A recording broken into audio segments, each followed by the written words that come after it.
رسول اللہ صلی اللہ علیہ وسلم کے 40 اصول جو ہم سب کو اپنی زندگی میں اپنانا چاہیے، اسی سے زندگی کامیاب ہوگی۔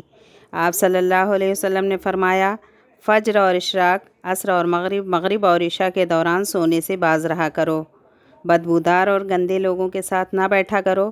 ان لوگوں کے درمیان نہ سوئیں جو سونے سے قبل باتیں کرتے ہیں۔ بائیں ہاتھ سے نہ کھاؤ، منہ سے کھانا نکال کر نہ کھاؤ۔ اپنے کھانے پر اداس نہ ہوا کرو، یہ عادت ہمارے اندر ناشکری پیدا کرتی ہے۔ گرم کھانے کو پھونک کر ٹھنڈا نہ کرو، اندھیرے میں مت کھاؤ۔ کھانے کو سونگھا نہ کرو، کھانے کو سونگھنا بد تہذیبی ہوتی ہے۔ منہ بھر کے نہ کھاؤ، اس سے معدہ پر ذمہ داری بڑھ جاتی ہے۔ ہاتھ کے کڑاکے نہ نکالا کرو، جوتا پہننے سے پہلے اسے جھاڑ لیا کرو۔ نماز کے دوران آسمان کی طرف نہ دیکھو۔ رفع حاجت کی جگہ میں یعنی واش روم میں مت تھوکو۔ لکڑی کے کوئلے سے دانت صاف نہ کرو۔ اپنے دانتوں سے سخت چیز نہ توڑا کرو۔ ہمیشہ بیٹھ کر کپڑے بدلو۔ دوسروں کے عیب تلاش نہ کرو۔ بیت الخلاء میں باتیں نہ کیا کرو۔ دوست کو دشمن نہ بناؤ۔ دوستوں کے بارے میں جھوٹے قصے بیان نہ کیا کرو۔ ٹھہر کر صاف بولا کرو تاکہ بات دوسرے پوری طرح سے سمجھ جایا کریں۔ چلتے ہوئے بار بار پیچھے مڑ کر نہ دیکھو۔ ایڑیاں مار کر نہ چلا کرو۔ ایڑیاں مار کر چلنا تکبر کی نشانی ہے۔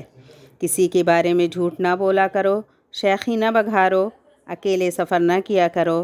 اچھے کاموں میں دوسروں کی مدد کیا کرو۔ فیصلے سے قبل مشورہ ضرور کیا کرو، اور مشورہ ہمیشہ سمجھدار کے بجائے تجربہ کار شخص سے کیا کرو۔ کبھی غرور مت کیا کرو۔ غرور ایسی بری عادت ہے جس کا نتیجہ کبھی اچھا نہیں نکلتا۔ گداگروں فقیروں کا پیچھا نہ کیا کرو۔ غربت میں صبر کیا کرو۔ مہمان کی کھلے دل سے خدمت کرو۔ یہ عادت ہماری شخصیت میں کشش پیدا کر دیتی ہے۔ برا کرنے والوں کے ساتھ ہمیشہ نیکی کرو۔ اللہ پاک نے جو دیا ہے اس پر خوش رہو۔ زیادہ سویا نہ کرو۔ زیادہ نیند یادداشت کو کمزور کر دیتی ہے۔ اقامت اور اذان کے درمیان گفتگو نہ کیا کرو۔ اپنی خامیوں پر غور کیا کرو اور توبہ کیا کرو۔ روزانہ کم از کم 100 بار استغفار کیا کرو۔